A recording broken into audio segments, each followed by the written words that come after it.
प्रयागराज में महाकुंभ को लेकर भारतीय जनता पार्टी की तैयारियां जोरों शोरों पर हैं। निमंत्रण पत्र बांटे जा रहे हैं। तमाम मंत्रियों को जिम्मेदारी दी गई है। कोई कर्नाटक पहुंच रहा है, कोई चंडीगढ़, कोई पंजाब, कोई हरियाणा। लेकिन ऐसे में अखिलेश यादव ने निमंत्रण पत्र पर सवाल उठा दिए कि भारतीय जनता पार्टी अयोध्या प्राण प्रतिष्ठा समारोह की तरह ही महाकुंभ को भी एक इवेंट बना रही है। उत्तर प्रदेश सरकार में मंत्री नरेंद्र कश्यप हैं, कर्नाटक से लौटे हैं।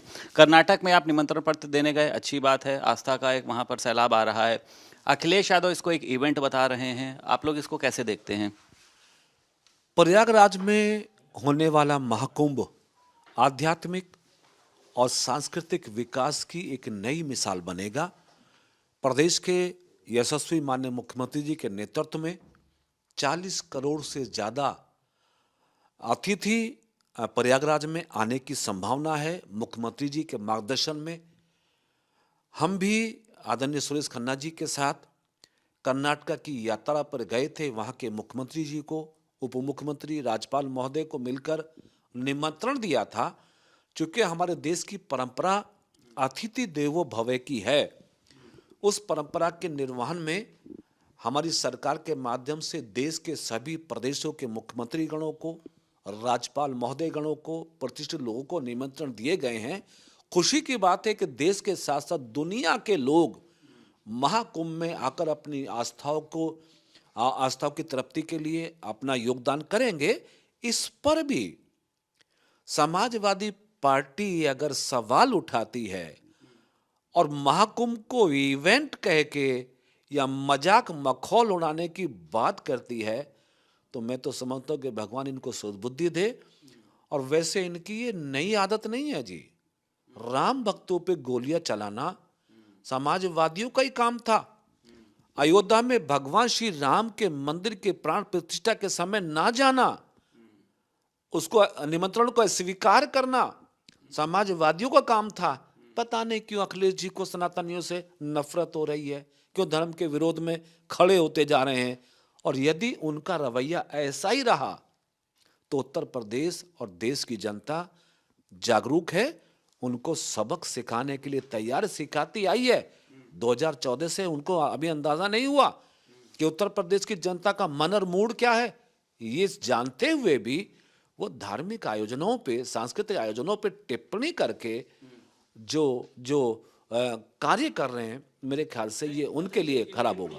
जहाँ तक मैंने जितना भी नोटिस कर पाया हूँ, ये जो हिंदू से रिलेटेड होते हैं। आपने उसकी राम मंदिर की भी बात करी, अब कुंभ की भी आपने बात करी। अभी उन्होंने ये कहा कि सीएम आवास खुदवा दिया जाए तो वहाँ पर भी एक शिवलिंग होगा। तो ऐसा आपको नहीं लगता है कि हिंदुओं के त्योहारों पर टिप्पणी करके मुसलमानों को खुश करना चाहते हैं? देखिए, तुष्टीकरण इस हद तक समाजवादी पार्टी करेगी, इसकी कल्पना हम लोग नहीं करते थे। अब मुख्यमंत्री जी के मुख्यमंत्री आवास को खोदने की बात करना, वहां भी शिवलिंग है, ये बातें करना, ये मजाक उड़ाना हो गया ना धर्म का। मुख्यमंत्री जी के खिलाफ ही अपमानजनक एक उनका भाव हो गया ना। कम से कम समाजवादी पार्टी के बड़े नेता को ऐसे बयानों से बचना चाहिए। हालांकि हम मानते हैं, हमारा धर्म मानता है कि भगवान कण कण में व्यापक है, कण कण में है। लेकिन एक मुख्यमंत्री जी के आवास की खुदाई की बात करके मुख्यमंत्री जी हिंदुओं के भावों को कुचलने का काम कर रहे हैं। मेरे ख्याल से अखिलेश यादव जी को अपने इस बयान पर खेद जताना चाहिए, माफी मांगनी चाहिए। अरे आपको विरोध करना है, सरकार का विरोध करिए, नीतियों का विरोध करिए, सरकार की योजनाओं का विरोध करिए, कोई बात नहीं, डेमोक्रेसी है।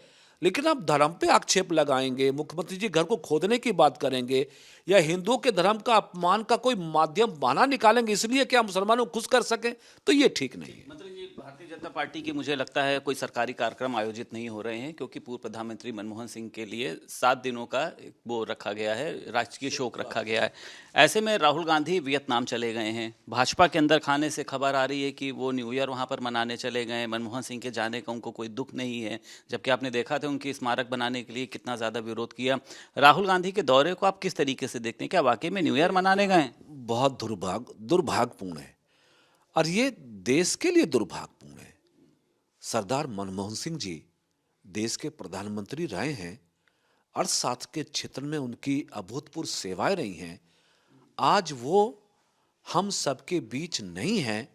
देश के प्रधानमंत्री नरेंद्र मोदी जी की सरकार ने 7 दिन का राजकीय शोक घोषित किया, प्रदेश में राजकीय शोक घोषित हुआ। सरकार, सामाजिक लोग व्यथित और दुखी हैं, लेकिन राहुल गांधी जी हैं, उन्हें नए वर्ष मनाने की जल दी है।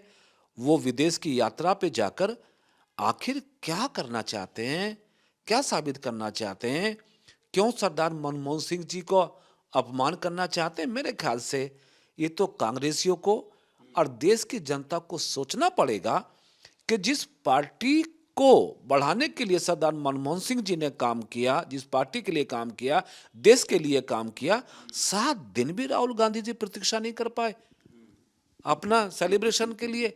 मेरे ख्याल से इससे तो देश की जनता को बहुत कुछ, मेरे ख्याल, जवाब देने के लिए तैयार होना पड़ेगा। ठीक है, दिल्ली विधानसभा चुनाव से पहले अरविंद केजरीवाल ने पुजारियों और ग्रंथियों के लिए एक योजना शुरू करी है। 18,000 रुपये उनको प्रति माह मिलेगा। चुनाव के पहले इस योजना को शुरू करना आप लोगों को भी खटक रहा है, मास्टर स्ट्रोक कहा जा रहा है आम आदमी पार्टी का।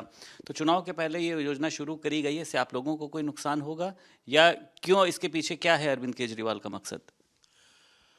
देखिए, केजरीवाल जी के द्वारा पुजारियों और ग्रंथियों को कोई 18,000 की योजना को लाना इस समय पे माना जा सकता है, चलिए उनकी नीति हो सकती है, उनकी घोषणा हो सकती है, लेकिन अब दिल्ली की जनता केजरीवाल जी की किसी भी बात पर, किसी भी घोषणा पर अब भरोसा नहीं करती है। दिल्ली की जनता ने देखा कि जिस पार्टी का निर्माण भ्रष्टाचार को समाप्त करने के लिए बना था, उस पार्टी के सारे नेता भ्रष्टाचार के लपेटे में आ गए, बेल पर हैं, और अब उनको दिल्ली की सत्ता जाते हुए दिख रही है। तो अंतिम समय पर वो ग्रंथियों को, साधुओं को वो पेंशन या पेमेंट देने की बात कर रहे हैं। मेरे ख्याल से अब किसी भी सूरत में केजरीवाल जी का कोई हथकंडा। भाजपा अरविंद केजरीवाल को चुनावी हिंदू क्यों बता रही है? तो पुजारियों के लिए आगे आए, आप लोग कह रहे हैं चुनावी हिंदू है। चुनावी हिंदू का अभिप्राय ये है कि अगर उन्हें पुजारियों की और ग्रंथियों की चिंता होती तो ये घोषणा वो पहले भी कर सकते थे, या उनकी नीति का हिस्सा होता तो पंजाब में भी इसकी घोषणा कर सकते थे, वहां भी तो उनकी सरकार है ना। तो न पंजाब में घोषणा की, न दिल्ली में घोषणा की। अब वो हिंदू बनने का एक तरह से वोटों के लिए एक नया सिगुफा लेकर आए हैं, लेकिन दिल्ली की जनता अब केजरीवाल उनकी पार्टी को नकार रही है। लंबे समय के बाद भारतीय जनता पार्टी दिल्ली की सत्ता में वापसी कर रही है।